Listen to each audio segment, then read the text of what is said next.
Hey, welcome back to Stage Select, your home for all things entertainment and geek culture. My name's Chris. With me is my friend Manny. What up, dude? How's it going, everyone? It's pretty good, man. And my friend Will. What's up, guys? It's a show we're going to talk about three things. It's going to be stage one, stage two, and stage three. Three separate little bite-sized subjects. We're going to spread apart and kind of dissect. Thank you to the audio listeners. Yeah, little fun size topics that we're going to get into. Thanks if you're on audio. If you're already watching on YouTube, make sure to hit subscribe. And yeah, there's plenty to come. Make sure to stay tuned until the end for a little boss fight. And I think Will's going to get us started with stage one. Will? Yes. So, guys, stage one, we got tonight South Park, man. Like, they just came back. They came back with their pandemic special. I'm just hoping that YouTube doesn't get too mad by me using that word, but that's what the show is called, like pandemic special. And it was interesting. Like, I don't know how you guys felt about it. I was like happy that they came back, but I believe the angle that I'm going to tackle, and first of all, I'm going to let the audience know that if you haven't seen it, go and see it. We're not going to spoil anything for the first couple of minutes, but later on, we might not be able to just continue the conversation without spoiling a couple of things here and there. But to start, man, I believe my concern was that I usually watch TV and I'm looking forward for these new seasons to come over nowadays just so I can escape from reality, from what's going on right now. So I kind of felt weird watching this episode. I mean, I thought it was funny because I could relate. Like, I believe everybody could relate on what was going on. But to me, it was like, man, I'm watching what's going on, and I feel kind of anxious too. It was interesting, my back and forth with that, man. Shit, this is the world now, right? Like, this is what's going on. Before I start, like basically dissecting, I just want to ask you guys that question. Like, did you feel that way, or was that just me? Like, do you feel like you were watching it? You're just like, I don't know, man. I watch TV to forget and to escape, but this is funny, but it doesn't let me escape. So I don't know, guys. What do you think? Nah, this one was on like some other. This was like another type of level, dude. It was kind of cringy a little bit from time to time too, because like we're kind of living this stuff right now too. And then I mean, it is pretty relatable in most cases because my wife and I kind of know some people that are kind of like that. Especially like in the beginning of the scene, like there's some people that we know that are kind of like that. I'm pretty sure we all do, but it was just like funny that we all the people that were there, like your chin diaper, whatever, like all that. Like we know a few of those people, but like it was just like it was kind of cringeworthy, man. Like there was just like a lot of stuff that were going on. Like South Park was just giving no shits like whatsoever, dude. They were just going all out just to like, yeah, man, this is our new normal. Yeah. Like might as well just articulate it in how we think what it is, which is like freaking crazy. Awesome nonetheless, though.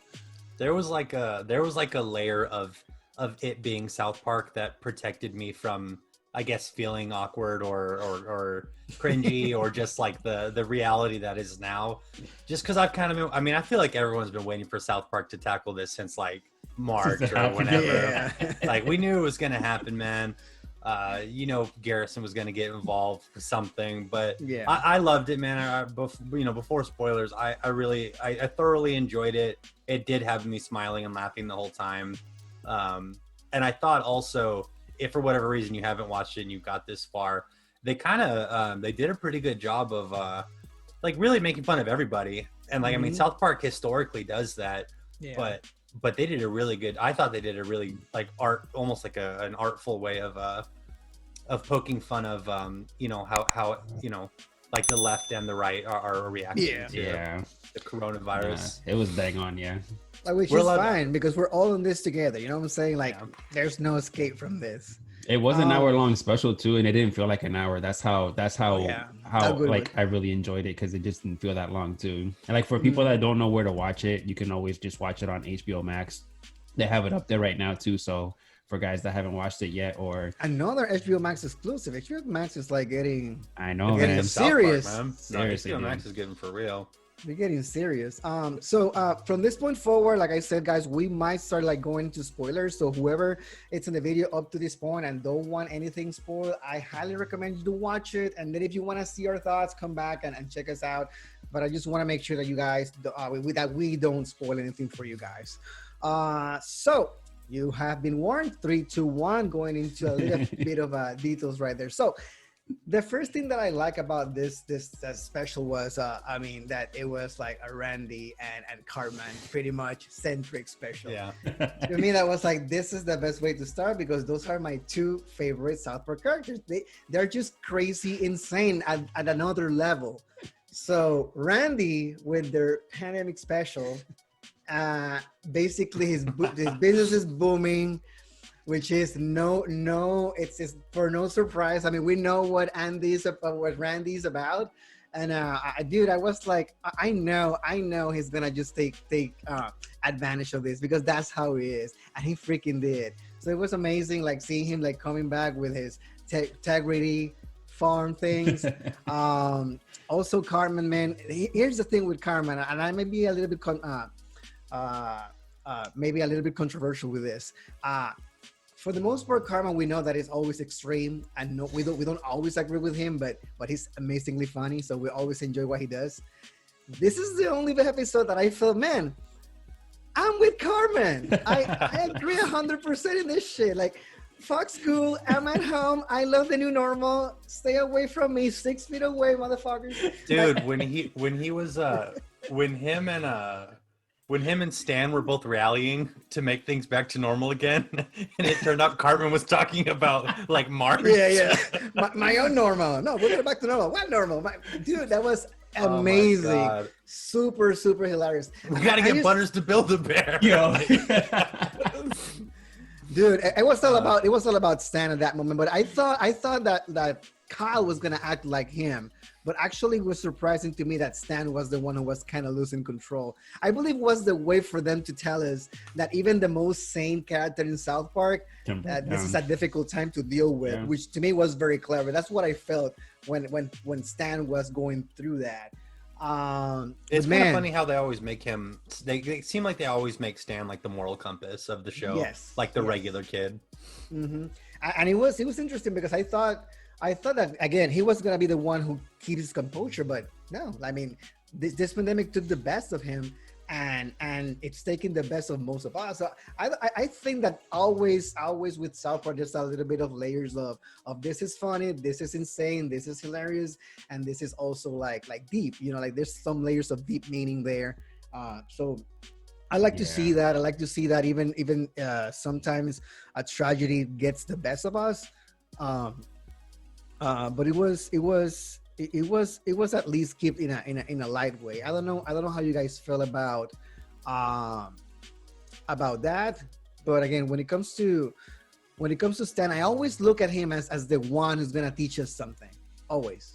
I expect it from him or Kyle usually, but yeah, Kyle seems to lose control of his emotions too much. Not to get deep into South Park, but I feel like it's on purpose that they make Stan kind of like Kyle is very, very voice of reason to a point that he gets extreme the other way that Cartman does, and then Stan, it's kind of his kind of brings him back in a way. It's like average, kind of like for the boys, at least in the universe of South Park. Stan's kind of normal. Exactly, and it's like the what we see as normal. But I don't know, man. Like Cartman was like, to me, it spoke to me. It was like, man, I'm enjoying this. I'm an introvert, always been. I know many people are crazy for this to be over. I mean, don't get me wrong, me too. But I'm not like extremely unhappy because I'm kind of fine with being myself. And I believe not everybody, and I know not everybody feel the way I feel. Like I could be by myself and I'm good. I could be without going out and I'm okay. I could be with my things at my house and I'm okay. Again, I know this is not about me, but I just kind of saw that from Cartman, and that's why I kind of relate with him. But this is the thing that South Park let us know that it's about many people with many different ways for them to cope with this situation. So it's like some people want to stay that way, some people don't want to stay. Some people want things to change, so people don't mind them as much. So I love it because they just put at every single one of those characters like a little bit of how many people feel at the same time. So it's like not everybody has the right answers, but everybody's trying to deal with this the best they can. Dude, that Zoom part, man, when Cartman's in class and he's pretending that he's freezing, dude. And then he puts the Dude, that broke me, man. It was like, oh, Carmen, this is your first. Dude, it was hilarious, man. It's a lot of people. Eric, we're losing you again. He basically, boom, he find the exploit and he tackle it. That's my Carmen. I really liked. I like that they somehow, and this is just great for Matt Stone and Trey Parker, but they managed to in 50 minutes or whatever it was, they peppered in pretty much all of the really hot button issues of this year. They kept it tame enough to where I don't think it shouldn't have pissed anybody off that was watching South Park. And then they made it really funny. Like, what the fuck? I didn't even know what a pangolin was, and that shit had me dying, dude. Like, they managed to make the whole thing South Park too, which was great. Like, dude, by Randy basically becoming the responsible of the virus spreading. When he's cheering because it wasn't a bat.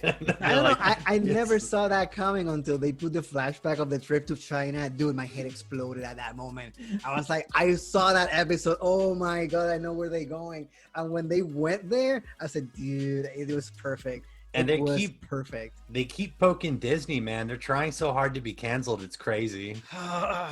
It's just, I don't know, man. The thing is that I believe there's a space for everything. So I want them to keep trying to get canceled. I want Disney to keep trying to make them cancel because the hypocrisy is there, man. Like, just let them be them and Disney be you. I mean, there's a space for everybody. I would want to. The thing is, the first time we talked about South Park, at least on the podcast, we talked about it at work. So I mean, I've read. I don't know how true it stands, but I've read on a number of times that the creators of South Park don't want there to be an ending to South Park. They just want to be canceled, and that's how they want the show to end. Wow. I think it's gonna be like a badge of honor for them. You know what I'm saying? That's like, what they. Yeah. How can you have the most controversial show like in cable television and not be canceled? Like, there's shows that has been less into like controversial topics than South Park and have been canceled. So for them not to be canceled, I believe they're gonna see it as a failure, which is really interesting. Did y'all know it's kind of hard to tell, man, because like that's how they rolled out of the gates to begin with their shows. Like they were that type of show that no one really like wow, this is like totally out of the ordinary. Like we've never seen anything like this. But then then again, it's like secretly these are what people are actually thinking. They just don't want to say because then they're gonna be the ones that are gonna be like, you know what, like it all would go towards them. So it's like it's gonna backfire because like these are the things that people are actually thinking, and like thank God for South Park, like they're actually relaying what we want to relay, and people can still remain anonymous whether they want to or not. But they're so good to look themselves at the mirror and just see those reflections like really clearly from where we as normal folks watching television, we just live with these appearances of what we wanted to become, and we just cannot see the reality. And they're so good and showing us a little bit of reality. That's why I love that show so much. They have hella lawyers too. But did you guys know that there's 2 episodes missing off of HBO Max? Oh, really? Really? No, I didn't know that. Which ones? Yeah, episode 200 and 201, which are the episodes leading up to the reveal of Muhammad, didn't make it to HBO Max. So HBO didn't take them. They said we're not going to put those up. Come on, HBO, don't censor shit. What's going on? I mean, you don't like that. Don't become Disney. Yeah, seriously. You guys are known for like the uncensorship, dude. Come on, dude. Don't be Disney. Come on. Go look after this. 200 and 201 are missing. I'm going to rewatch those episodes just because. I mean, like, oh man, like, just stick it to them. Yeah.